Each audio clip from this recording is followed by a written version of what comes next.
Welcome to another episode, everyone. A white man boldly admits that they unalived Nolan Wells, that their people unalived Nolan Wells. He admits that in the white neighborhood, they get together every 6 months or so. Blacks are not allowed to these meetings, and they discuss black people, what they're going to do with black people, what they're going to do about black people. Man, check this out.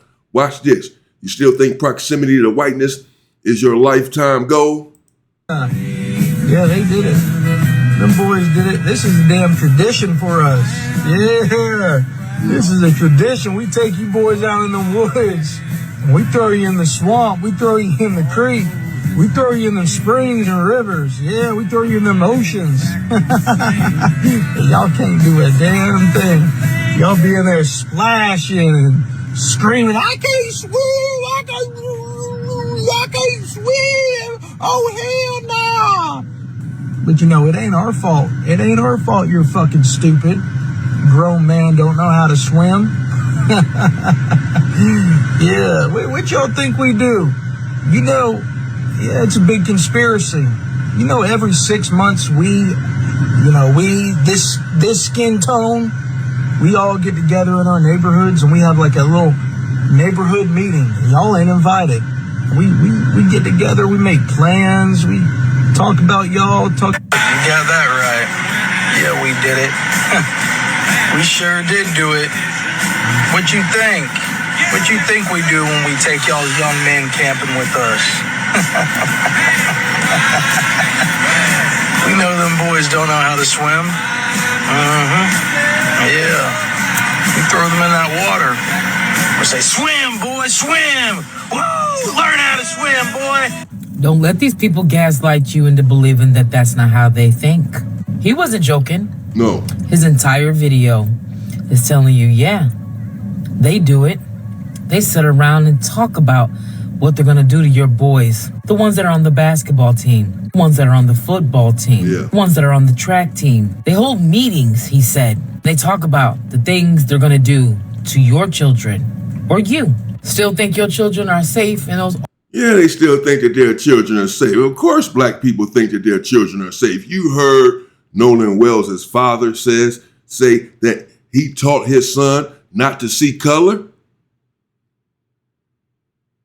Nolan Wells' mother is part Asian or what have you. Certainly she taught her son not to see color. Speaking of the Asians, I haven't seen them lately. I haven't seen them out protesting Nolan Wells' death or asking or demanding answers, them or the Hispanics or anyone else. Where you at, Indians? Oh, okay. It's no one's fight but ours. And this is what sickens me about people like Nolan Wells' father, who teach his son not to see color.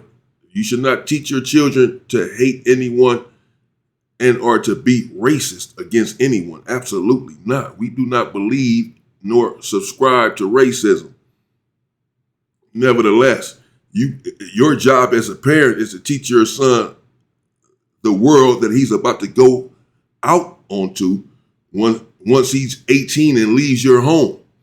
The real world, not the world that you want it to be, but the world as it is. And if you're teaching your son not to see color, you're not teaching him the world as it is. You're teaching him the world that you want it to be. You're teaching him the world that's in your white Christian, blonde-haired, blue-eyed Jesus Bible. Can't we all get along and everyone love each other? This is what you're teaching him. When the truth is, you need to be teaching him to see color, not to hate anyone because of their color, but to damn sure see color because they see color. That's all that they see. They teach their kids to see color. You heard the man just say that they're having meetings every 6 months, making plans. You think he's joking?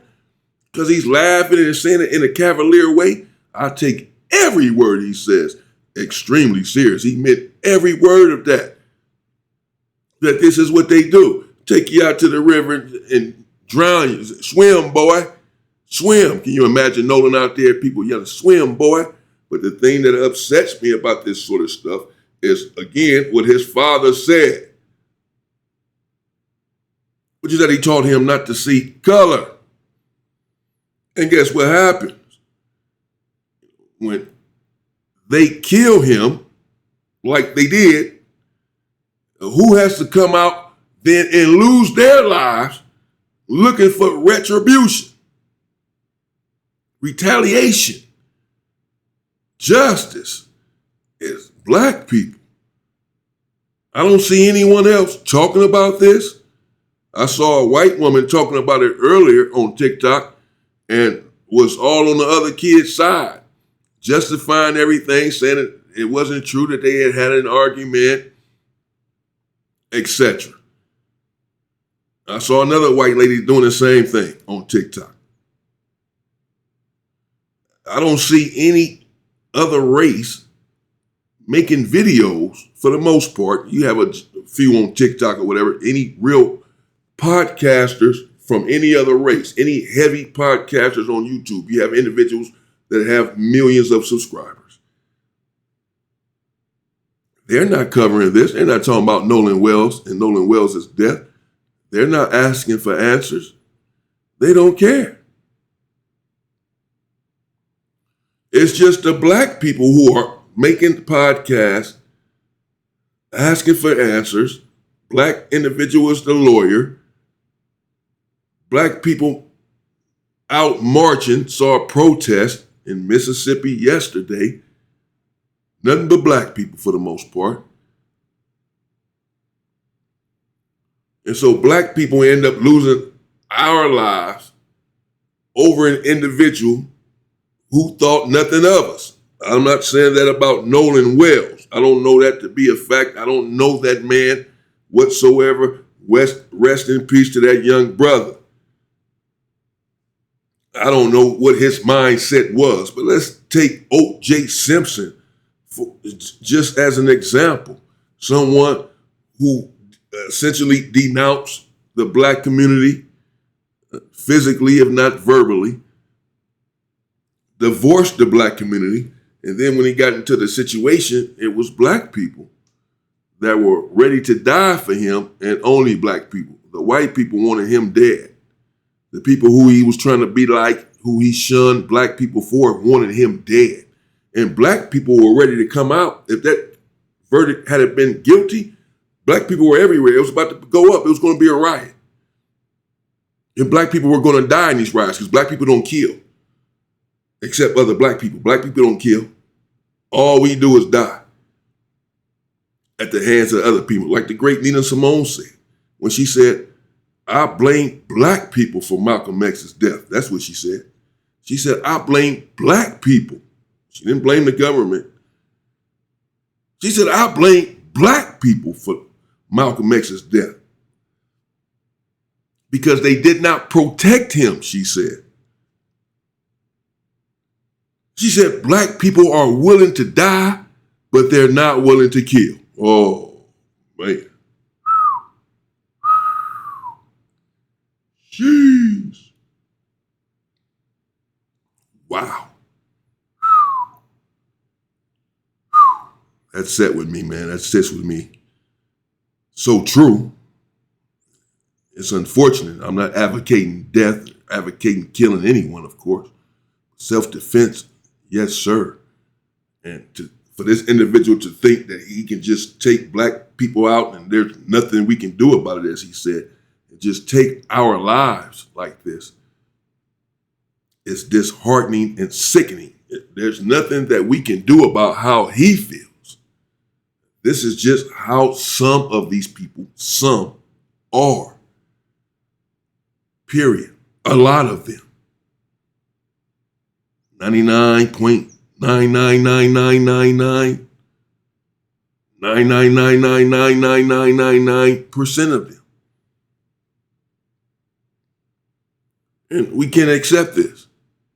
So it's on, what are we going to do about it? It's not about changing them. They're not going to change.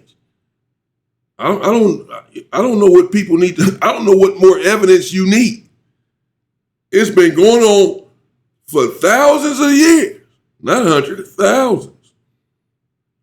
They have the same lineage, the same bloodline as the people who did this back in the day. These are the same people, man. These are their ancestors. This stuff is passed down. It's hereditary.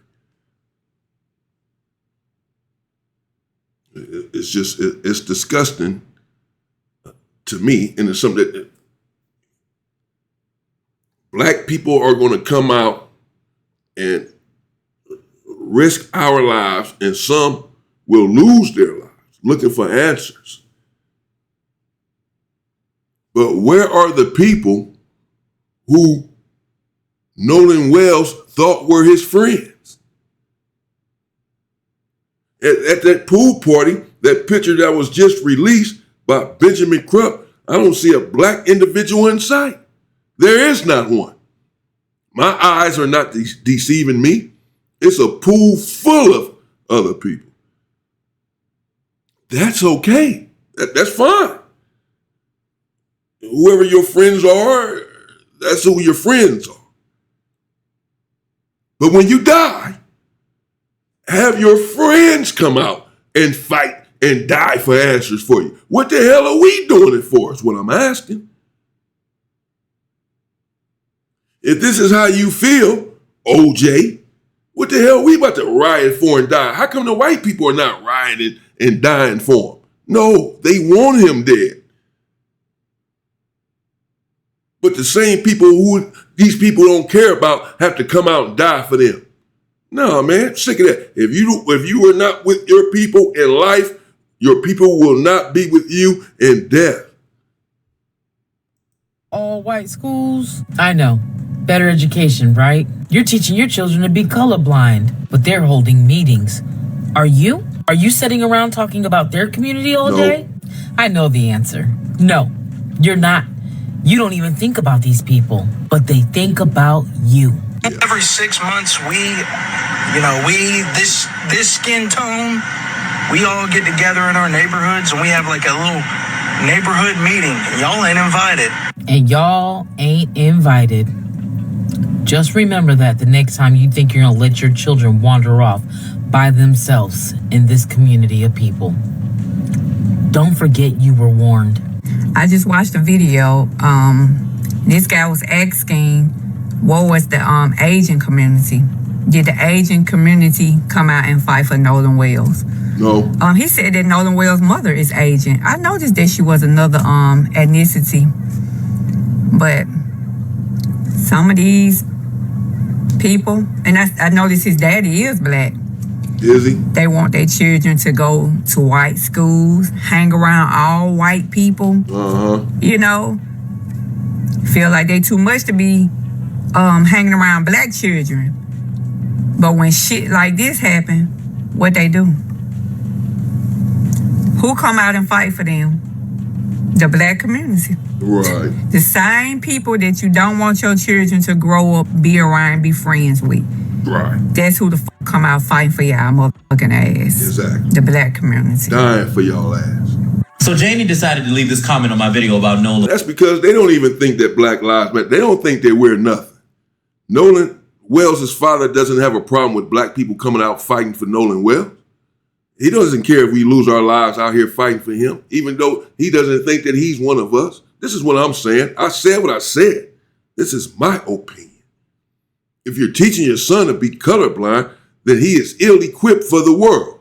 For this world, for America. You got to be kidding me. You're teaching your son in the most racist nation in the world to be colorblind?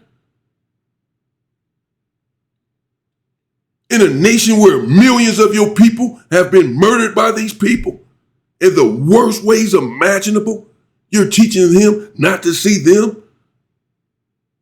You're foolish. This is why he ended up in the position that he ended up in. That's for sure. I see why people are blaming the parents now. No. Go get your friends and go get Nolan Wells' friends to come out and fight and die for him. What the hell are we doing it for? You don't think our lives matter? That we don't want to live our lives out? We don't want to see our lives through? Our lives are expendable. This is what these people believe. All of them with this mindset. This is what they believe. No. Where was the loyalty to your people when you were here, bro? The same people who you expect to come out and freaking die for you now. Wells, and it appears she saw me frickin' see Janet. Janie, you said white people go missing too, and I never found. A lot of people in general go missing, I never found. White girls are killed also. Don't become a hater. So while I let my steak rest, let me go ahead and put this white fallacy to rest as well. Nobody said white people don't go missing or that other people's pain doesn't matter. I was specifically talking about Nolan Wells and the questions that come from living in a country that has a long documented history of treating black people as disposable. But the moment black people start speaking specifically about black suffering, y'all tend to arrive in the spirit of subtraction instead of adding compassion. Janie, there's a concept that you exemplify called egocentrism, which is the inability to fully consider a perspective outside of your own. Imagine in the midst of having a discussion about a black boy no longer being on earth, the thing that offends you the most is that someone has the audacity to have questions. Black people don't need your permission, your participation, or your personal comfort to have a conversation about our community. You mistook specificity for hatred because you expect every conversation to orbit your comfort. And that is a shallow perspective of a person standing in the deep end of the wrong conversation. But I understand why you want to be included. If I was on the outside looking into a community that turned the brutality they faced into brilliance, I would want to be a part of that too. But the difference between you and me, Janie, is that I understand that today had to pass through yesterday to get here. You seem to believe that the present has come here untouched by the past. Whether or not something nefarious happened to Nolan Wells because of his race, this country has proven its barbaric possibilities towards our community. It doesn't take an overly astute person to understand why the questions would need to be asked. Y'all love to say y'all tired of hearing about racism, but if you are tired and fatigued by the conversation, imagine inheriting the condition. And as far as you calling me a hater, Janie,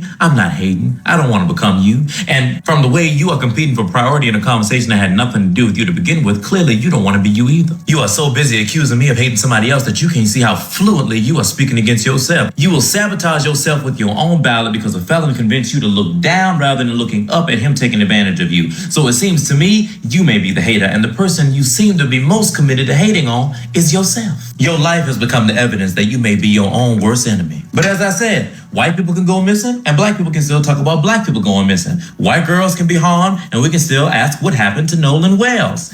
Two things can be true at once. And right now, two things I know to be true is that my steak is well rested and your argument is still tired. Now let that marinate. I used to be just like Nolan Wells, the only black girl in an all-white friend group, and just like Nolan, I thought they were my friends too. I used to argue with my stepfather, who used to tell me, they are not your friends, and I'd be like, yes, they are my friends. And my stepfather said, when you get some knowledge of self, you're going to see if they really are your friends, because black pride will tell you whether or not your white friends are really your friends. Because let me tell you, the white boys, the white girls in my school, they loved me until I got knowledge of self. Yeah. And I will never. Yeah, if they love you, you're doing something wrong. You're a sellout. Just like your stepfather told you. Once you get knowledge of self, let's see how much they really like you then. As soon as you start talking about the issues that are on the table, they're going to tell you that that was so long ago. Why are you still crying? Why are you playing the victim over racism and slavery when that was hundreds of years ago? We'll break all of that down soon here on the channel. But here we go. Another black lady thought she was the token black friend, arguing with her stepfather. She arguing with dad. He telling her, man, these boys not your friend. Yeah, they are, dad. She ready to kill dad because he knows. And she doesn't. Well, at least he's trying to prepare her for the world. Unlike Nolan Wells' father, at least dad is trying to tell her what it is. She's just not listening. Forget the day that it happened. I was 14 years old, and this white boy named Wayne Colby that I went to high school with liked me and asked me to go to the mall with him and his friends. And we went to the mall, went shopping, and on the way back, his friend said, I have a joke, but I can't tell it because Shari's in the car. And Wayne and his friend, this is how locked in I was. They said, you can tell it. Shari is cool. She's not going to get offended like that. And y'all know his friend said, what are the similarities between a black woman and a vagina? And the answer was, they both have kinky hair, big lips, and stink. And all of these white boys in the car started laughing, including the white boy that liked me. And I ain't gonna lie to y'all, I was stuck. because I really thought these white kids weren't racist. My stepfather had been telling me the whole time, like, they ain't your real friends, they this, they that. And I was like, no, they're not. No, they're not. And y'all, when I got out that car, I ran into my house crying. And my stepfather came downstairs and was like, right. You came in there crying to your black stepdad, right? That's what happens to these raccoons, to these sellouts. Now, I don't want to come down too hard on her. She was only 14 years old. She didn't know any better, even though Pops was trying to tell her. And apparently, she doesn't have this mindset now as she tells the story. But again, I'm just making my point that when you go over here, you think that they're cool with you, you think that they're your friend, and then something happens, you go running back to black people. You go running back to the black community and want us to rectify what happened over here when we were trying to tell you what was going to happen over there. What did she say she did? She ran out of the car with her white friends, who she thought were her friends, who she defied her stepfather for, turned on her family for. These are her friends. These are how much she loved her friends. This is how much I believe in them, Dad. I don't know what you're talking about. I'll turn on you for these friends of mine, for these white friends, Dad. You're tripping. They're not tripping. You're tripping, Dad. Don't be racist, Dad.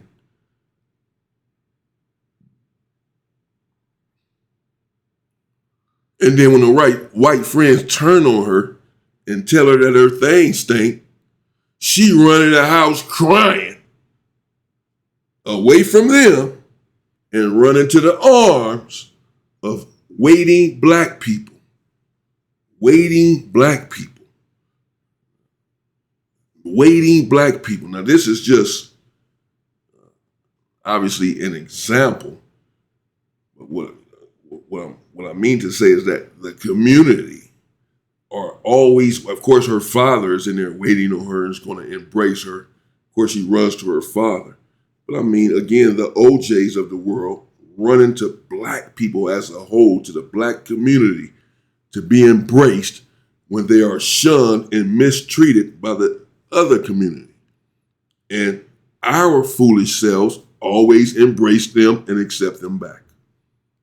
like, what is wrong? My stepfather gave me a book called The Brodophile that I read over the weekend. I came to school on a Monday and started kicking it to my white friends that I think that Jesus may be a black man and all those type of things. It switched up on me real quick. When I refused to stand up for the Pledge of Allegiance, those white friends that I thought were my friends since 9th grade and they loved me and everything, all that switched up. I mean, I was locked in where they would want me to sleep over their house. I'd be the only black girl in the friend group, but my mother was always very cautious. No disrespect, because oftentimes those white families were much more lackadaisical. Their children would be smoking, drinking, and things like that. My curfew was 9 o'clock at 11th grade. So my mother didn't play around like their parents had leeway for them. And the last straw for me was when I realized my white friends would not be uncomfortable for me. They didn't think it was uncomfortable for me to be hanging out with them and be the only black girl with them at their house, with their friends, even sometimes being around friends that they knew and would say, oh yeah, her parents are racist and this and that. And they still would think that I should be comfortable around them. I'll never forget, I asked them to go to Iverson Mall with me. And anyone in the DMV knows Iverson Mall is a black mall. And my best white friend was like, I can't go to that mall. And I'm like, why? And she's like, basically was not comfortable going to that mall. And that's when I knew I couldn't be her friend anymore. Plus, she had kissed this black boy. And as much as her mama, brothers, and everybody loved me, she was terrified that her family would find out, because she told me her family, her brothers would black out if they found out she kissed this black boy. Now, here it is. I'm sleeping at your house. Your mama says she loved me. Your daddy, everybody loved me. But they gonna do what to you if they found out you kissed the black boy? Those two things can't exist at the same time. I can't be your friend, but also know that your daddy, mama, and brother that I'm around will basically disown you if they find out you kissed a black man. Have a good day. Yeah. Imagine that.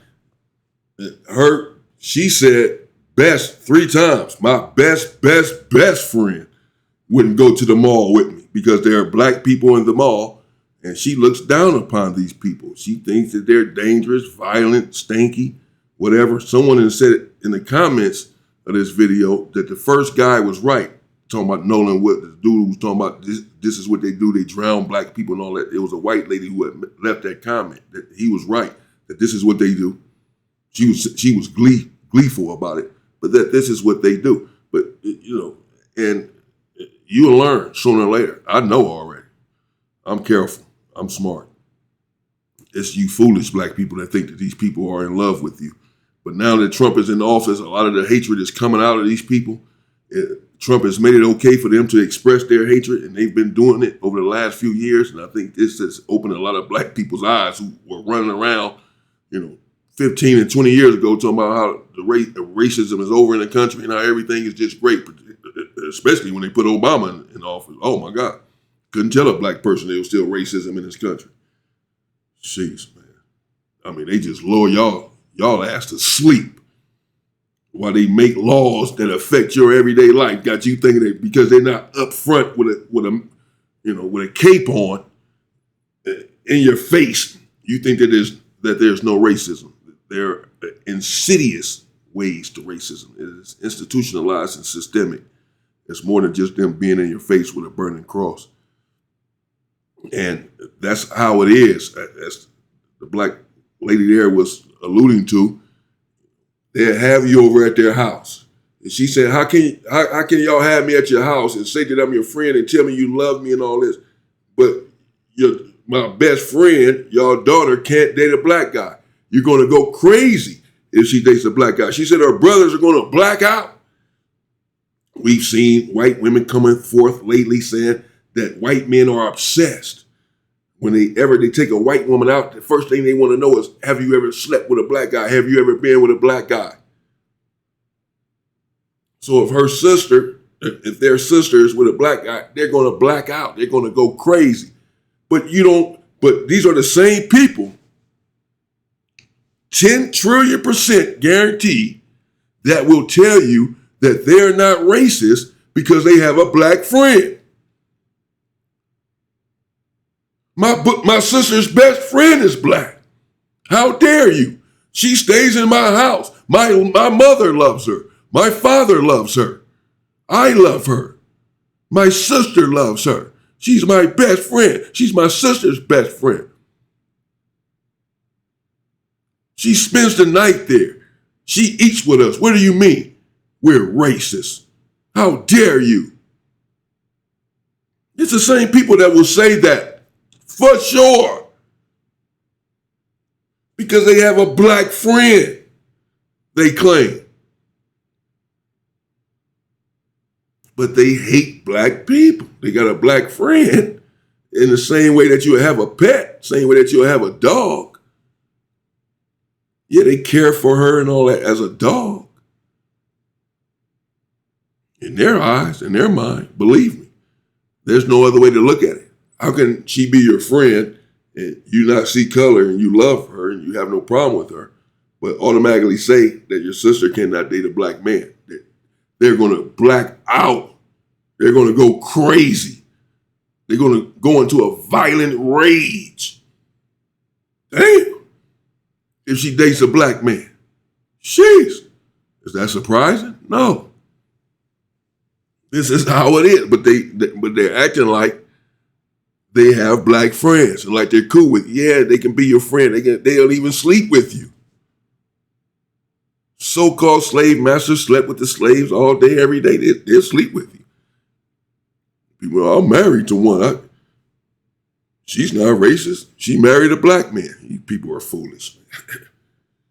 We'll break all of that down. Yeah, she still can be racist. And he still can be racist, even though you are a swirler. In love with him doesn't mean that he loves you or loves your people or your culture. That's for sure. But there you have it. Let me know what you think in the comments. The bold white man admitted early on, yeah, we killed Nolan Wells. This is what we do. We got him out there. It's not our fault y'all know how to swim. We have meetings every 6 months. we meet up and talk about how we're going to kill some of you all. And as the sister said, are black people meeting up talking about them and what to do with them and about them and all that? No, not even thinking about these people. You would think it would be the other way around. Since we are the oppressed and need to get out of this situation and demand our equality now, then we're the ones sitting around chopping it up every 6 months about what to do about this situation. The people who have it all by force are sitting around talking about us as if we are oppressing them. They're talking about how to further oppress us, to make sure that we do not get to their level. This is what their meetings are about. Y'all better wake up. Be the only token friend. And that's what you are, a token. Be the black friend if you want. Just like that black woman that came up missing, came up dead at that sleepover with all of her white. Go ahead. Keep on. I don't see color. Yeah, go ahead with your bad self. These are my friends. And as soon as you say something, they calling you a racist. Something your black people calling you. As soon as you say something about, man, be careful. Man. You know what happened. Man, don't be like that. Man, you racist. That was 1,000 years ago. Slavery. Stop being a victim.